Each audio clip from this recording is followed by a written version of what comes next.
ekonomi makro dan pokok-pokok kebijakan fiskal RAPBN tahun 2022. Disampaikan oleh Ade Reski Pratama, nomor anggota A67, Daerah Pemilihan Sumatera Barat II. Bismillahirrahmanirrahim. Assalamualaikum warahmatullahi wabarakatuh. Salam sejahtera bagi kita semua. Salam Indonesia Raya. Yang terhormat, pimpinan Rapat Paripurna dan anggota DPR RI, Menteri Keuangan Republik Indonesia, Menteri PPN, Kepala Bappenas, selaku wakil pemerintah, serta para hadirin yang berbahagia. Perkenankan kami mengajak hadirin sekalian untuk senantiasa mengucap puji dan syukur kehadirat Allah Subhanahu wa Ta'ala, Tuhan semesta alam. Sehubungan masih dalam suasana bulan Syawal, fraksi Partai Gerakan Indonesia Raya DPR RI mengucapkan taqabbalallahu minna wa minkum minal aidin wal faizin, mohon maaf lahir dan batin. Yang terhormat saudara pimpinan dan anggota DPR RI, wakil pemerintah dan hadirin yang berbahagia. Kita telah bersama-sama mendengarkan apa yang disampaikan oleh pemerintah melalui saudara Menteri Keuangan Republik Indonesia tentang pengantar dan keterangan pemerintah atas kerangka ekonomi makro dan pokok-pokok kebijakan fiskal, serta pagu indikatif tahun anggaran 2022 yang akan menjadi dasar pertimbangan dalam penyusunan RAPBN tahun anggaran 2022, bahwa pemerintah menetapkan pemulihan ekonomi dan reformasi struktural sebagai tema kebijakan fiskal tahun 2022, melanjutkan kebijakan fiskal yang berjalan, yaitu percepatan pemulihan ekonomi dan penguatan reformasi pada tahun 2021. Sebelum menanggapi hal tersebut, fraksi Partai Gerindra DPR RI menegaskan bahwa kebijakan ekonomi seyogyanya diarahkan untuk mencapai pertumbuhan ekonomi yang berkelanjutan, berkeadilan, dan berdaulatan. Dalam mencapai sasaran tersebut, pembangunan ekonomi harus mampu meningkatkan kesejahteraan rakyat, dalam arti meningkatkan pendapatan, mengurangi kemiskinan, mengurangi kesenjangan, dan meningkatkan kesempatan kerja, serta mampu meningkatkan ketahanan ekonomi nasional. Perumusan kebijakan fiskal tahun anggaran 2022 saat ini masih dalam situasi yang sulit. Pemerintah mengakui belum bisa membawa bangsa Indonesia keluar dari jebakan ketidakpastian luar biasa yang disebabkan oleh pandemi COVID-19.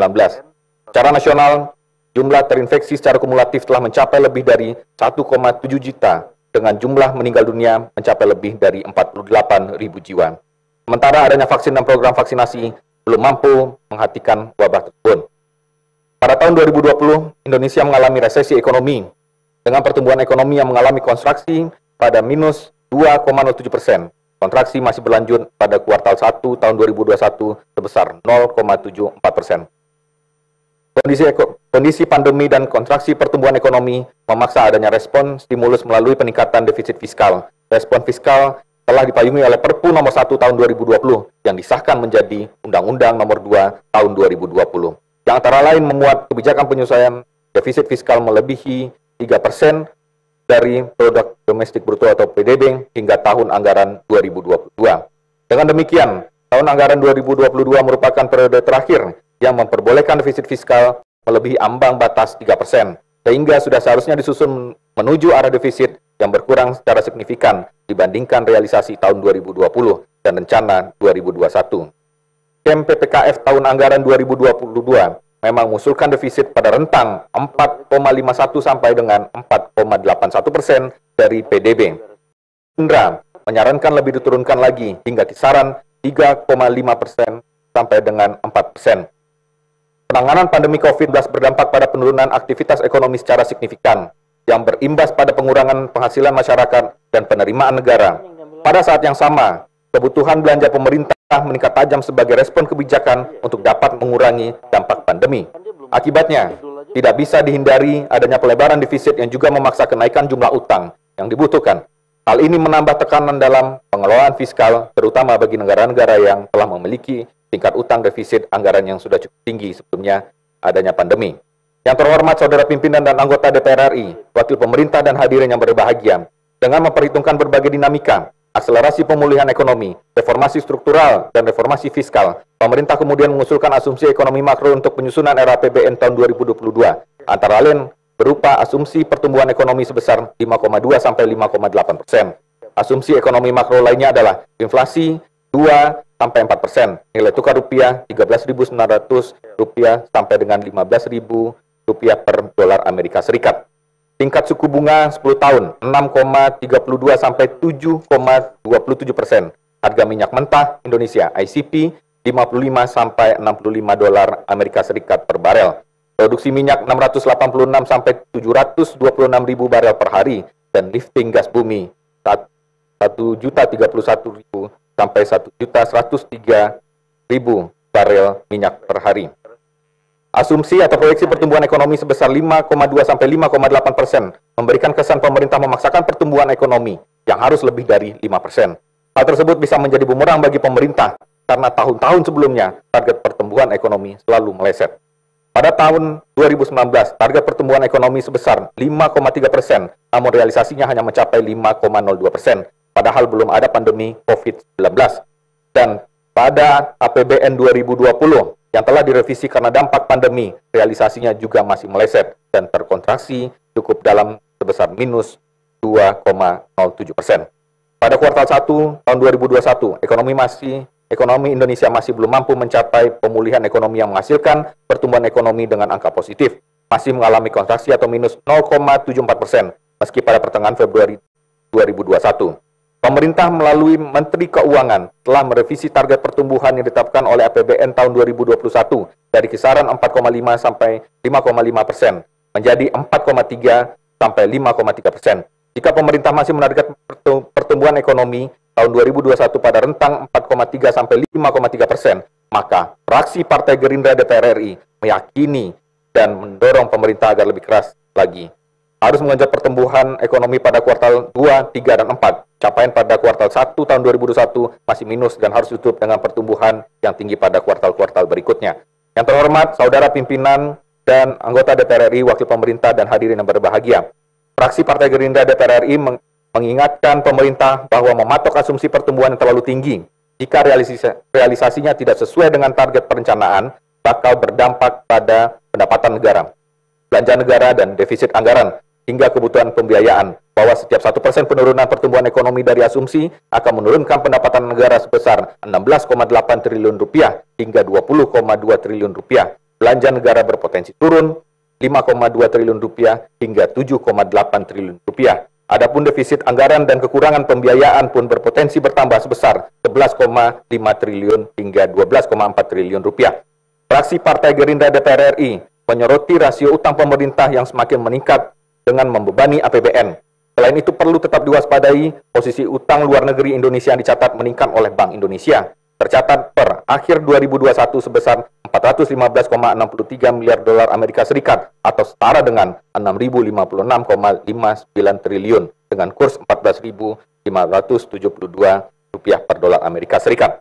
Rasio utang pemerintah diproyeksikan KEM PPKF 2022 akan ada pada kisaran 43,76 sampai 44,28% dari PDB, hingga signifikan dari asumsi rasio utang tahun 2021 sebesar 41%. Perlu diingat pula bahwa pada akhir tahun 2020, utang pemerintah telah mencapai 6.074,56 triliun atau 38,68% dari PDB, bahkan telah lebih jauh dari tinggi dari kondisi pada akhir 2014 yang masih ada di kisaran 24% dari PDB. Rasio utang PDB Indonesia sering dikemukakan oleh pemerintah sebagai alasan masih amannya utang pemerintah. Bahkan beberapa kali disebut sebagai salah satu yang paling rendah di dunia. Hal ini memang didukung oleh data IMF. Fiscal Monitor edisi April 2021 dari IMF menyajikan data rasio pemerintah Indonesia hanya 36,6% atas PDB pada akhir tahun 2020. Lebih rendah dari data-data negara berkembang dengan berpendapatan menengah yakni mencapai 64,4%. Perlu diingat bahwa masalah utang pemerintah bukan hanya pada posisi dan rasio utang, melainkan terutama pada bertambahnya beban pembayaran utang, yaitu pelunasan pokok utang dan pembayaran bunga utang.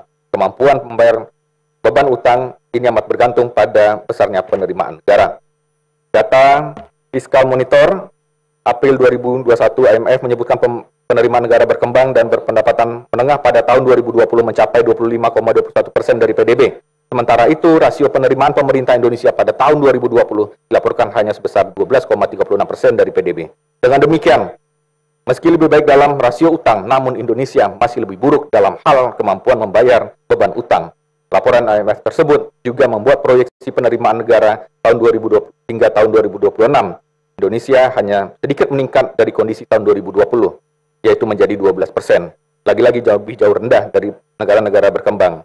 Seperti informasi tambahan proyeksi rasio penerimaan negara atas PDB, Indonesia dalam laporan tersebut lebih rendah dibandingkan dari beberapa negara yang disebut dengan memiliki rasio utang lebih tinggi, diantaranya adalah negara-negara Malaysia, Brazil, Meksiko, dan India.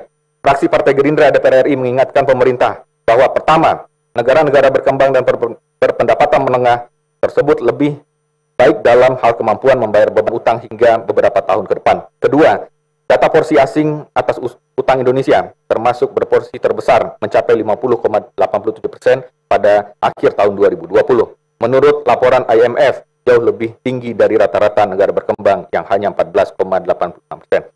Yang terhormat Saudara Pimpinan, anggota DPR RI, wakil pemerintah, dan hadirin yang berbahagia, dalam dokumen KEM PPKF tahun 2022 ditetapkan indikator pembangunan sebagai berikut. 1. Tingkat pengangguran terbuka kisaran 5,5 sampai 6,2%, tingkat kemiskinan di rentang 8,5 sampai 9%, rasio Gini 0,376 sampai 0,378, indeks pembangunan manusia IPM di rentang 73,44 sampai 73,48, nilai tukar petani di kisaran 102 sampai 104 dan nilai tukar nelayan 102 sampai 105. Seiring dengan meningkatnya rasio ketimpangan ekonomi pada bulan September, angka kemiskinan pada bulan tersebut berada di level 10,19 atau naik 0,97%. Dalam hal itu, fraksi Partai Gerindra terus mendorong pemerintah lebih serius lagi untuk memperbaiki data terpadu kesejahteraan sosial dengan kependudukan untuk intervensi kebijakan afirmasi kelompok 40% terbawah, mengingat PM Indonesia pada tahun berikutnya 71,94% di bawah target dalam anggaran pendapatan 2020 sebesar 72,51%. Sebagai pembanding, survei kemampuan pelajar yang dirilis oleh Program for International Student Assessment (ISA) pada bulan Desember 2020 menempatkan Indonesia di urutan 72 dari 77 negara, tertinggal jauh dari negara Singapura yang ada di urutan kedua, dan Malaysia di urutan 56. Adapun nilai tukar petani Januari sampai Maret 2021 sebesar 103,22 meski tetap dapat dipertahankan di atas angka 100, namun pada April 2021 NTP secara nasional mengalami penurunan 0,35 dibandingkan Maret 2021, yaitu 103,29 menjadi 102,93. Yang terhormat, Saudara Pimpinan, anggota DPR, wakil pemerintah, dan hadirin berbahagia, demikian pandangan fraksi Partai Gerakan Indonesia Raya DPR RI. Kami harapkan catatan-catatan di atas agar dapat menjadi perhatian dan dapat ditindaklanjuti dalam pembahasan selanjutnya dalam rangka penyusunan kerangka ekonomi makro dan pokok-pokok kebijakan fiskal tahun anggaran 2022, terutama dalam kaitannya dengan agenda penguatan ekonomi nasional dan peningkatan kesejahteraan rakyat. Semoga Allah Yang Maha Kuasa membimbing kita semuanya kepada tujuan berbangsa dan bernegara untuk mewujudkan negara adil dan makmur. Billahi taufik wal hidayah. Wassalamualaikum warahmatullahi wabarakatuh. Jakarta, 25 Mei 2021. Pimpinan Fraksi Partai Gerakan Indonesia Raya, Dewan Perwakilan Rakyat Republik Indonesia. Ketua Haji Ahmad Muzani, nomor anggota A75 ditandatangani, dan Sekretaris Haji Desmond J. Mahesa, SHMH, nomor anggota A118 ditandatangani dan dicap. Selesai. 8 menit.